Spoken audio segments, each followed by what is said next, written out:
चंदनवन एक विशालकाय जंगल था।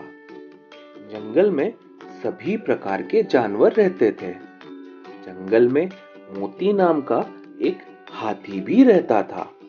मोती हाथी का शरीर बहुत बड़ा था। एक बार चंदनवन में दूसरे वन से घूमते घूमते एक शियार आ पहुंचा। शियार ने जब मोती हाथी को देखा तब उसे देखकर शियार के मुंह में पानी आने लगा। शियार हाथी को खाने के बारे में सोचने लगा और मन ही मन हाथी का शिकार करने की योजना बनाने लगा। शियार सोचने लगा कि यह हाथी बहुत बड़ा है। अगर मैं इसका शिकार कर लूं तब मुझे कई दिनों तक भोजन की तलाश में भटकना नहीं पड़ेगा। ऐसा सोचकर शियार हाथी के पास गया और उसे बोला, हाथी दादा, हमारे जंगल में कोई राजा नहीं है। हमारे जंगल के सभी जानवर चाहते हैं कि कोई बड़ा और समझदार जानवर हमारे जंगल का राजा बने। आप बड़े और समझदार दोनों लगते हैं। क्या आप हमारे जंगल का राजा बनना पसंद करेंगे? शियार की बात सुनकर हाथी खुश हो गया। उसने राजा बनने के लिए हाँ बोल दिया।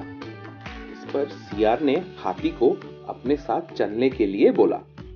हाथी राजा बनने की खुशी में झूमते हुए शियार के साथ जाने के लिए तैयार हो गया। शियार हाथी को एक ऐसे तालाब में ले गया जिस तालाब में दलदल था। हाथी राजा बनने की खुशी में इतना मस्त था कि वो बिना सोचे समझे तालाब में नहाने उतर गया। जैसे ही हाथी दलदल वाले तालाब में उतरा, हाथी का पैर दलदल में धंसने लगा। उसने शियार से बोला, तुम मुझे इस कैसे तालाब में ले आए? मेरी मदद करो, मेरे पैर में दलदल धंस रहा है। हाथी की बात सुनकर शियार जोर जोर से हंसने लगा और हाथी से बोला, मैं तुम्हारा शिकार करना चाहता हूँ, इसलिए तो तुम्हें राजा बनने का झूठ बताया। अब तुम दलदल में फंसकर मर जाओगे और मैं तुमको अपना भोजन बनाऊंगा।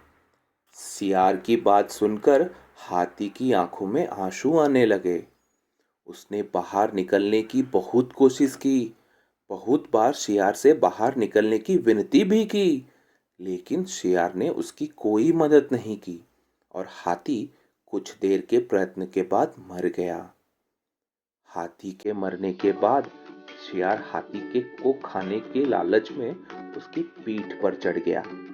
हाथी को लालच में शियार यह भूल गया कि वो भी हाथी के साथ दलदल में नीचे जाता जा रहा है और अंत में शियार की भी हाथी के साथ धीरे धीरे दलदल में धंसकर मर गया। तो दोस्तों, इस कहानी से हमें यह शिक्षा मिलती है कि जो दूसरों के लिए बुरा करता है उसके साथ भी बुरा ही होता है।